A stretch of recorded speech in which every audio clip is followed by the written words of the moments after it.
Karon ito ang sitwasyon dire. Nagbaha-baha na ang daan, ang mga motor nasa gilid.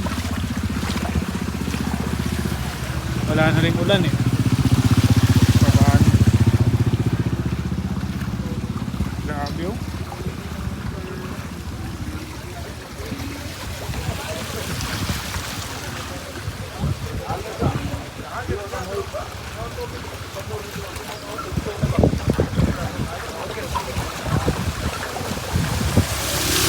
Ops! Bilis magpatakbo ba?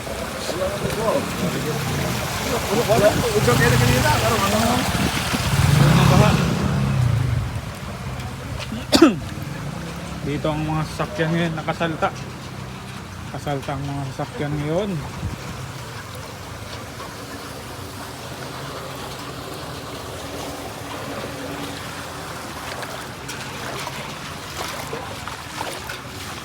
Oy, kaldero. Kaninong kaldero yan?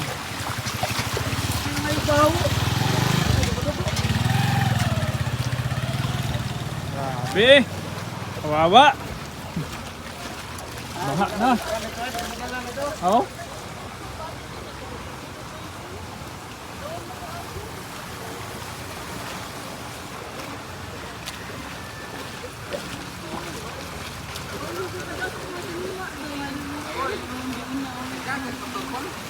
Kanang motor yung gagan. Kani, gagan to yung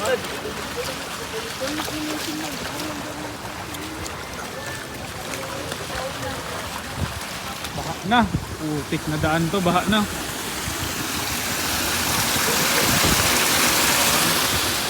Tignan natin doon anong sitwasyon. Dito nakapark ang ating sasakyan. Safety. Walang tubig. Okay, walang tubig.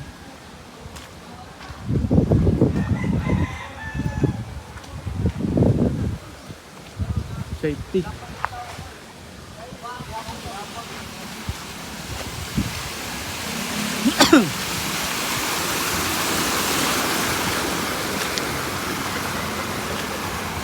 Okay, backweight na rin sila.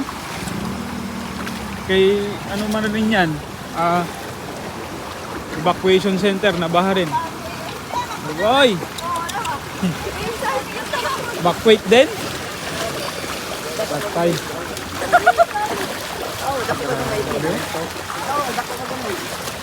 Backweight lahat. Dito evacuation center.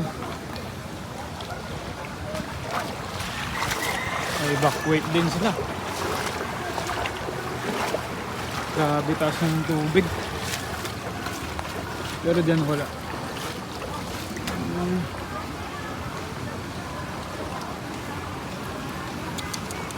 Dami tao dyan, oh.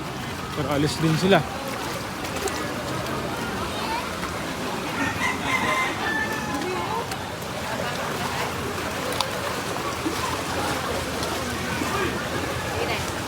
Grabe.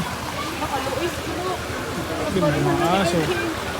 Ako, baha-baha talaga. Nako. Ay na. Ang bigas. Tindahan sa harap. Nabaha na rin. Ang evacuation center, nabaha rin.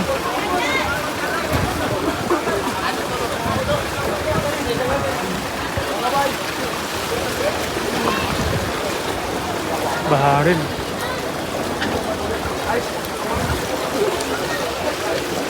Upaw to, Upaw. Upaw, elementary school. Baha. Ito naman sa boarding house namin isa. Puno na rin ah. Patay na.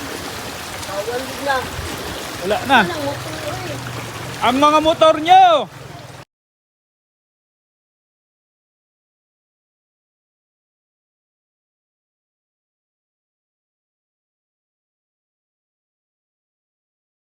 Big. Motor. Masira ang motor. Ang mga motor nyo, baha na. Pakuha na, palabas.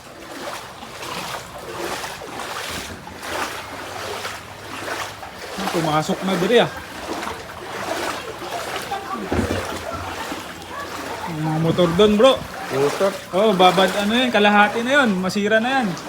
Kuya Omar, yung e-bike mo, ano mo yan? Masira yan. Bakit di nyo pinapabayaan mo lang? Saan ko ilalagay? Dito sa loob, buhatin nyo. Ang dami-dami nyo. Masira yan. Sa gilid bro. Dito, pasok mo. Nabot kayo doon, Lard. Wala, second floor yun eh. Sa kalsada lang. Pinelas oh. Dapat ano na kayo kagabi pa lang. Biglaan talaga yan eh. Eh sabi ko nga hindi nga ako natulog. Alas 3 hanggang alas 6. Gising ako. Utik na. Ginawan ko pa nga ng plug ko.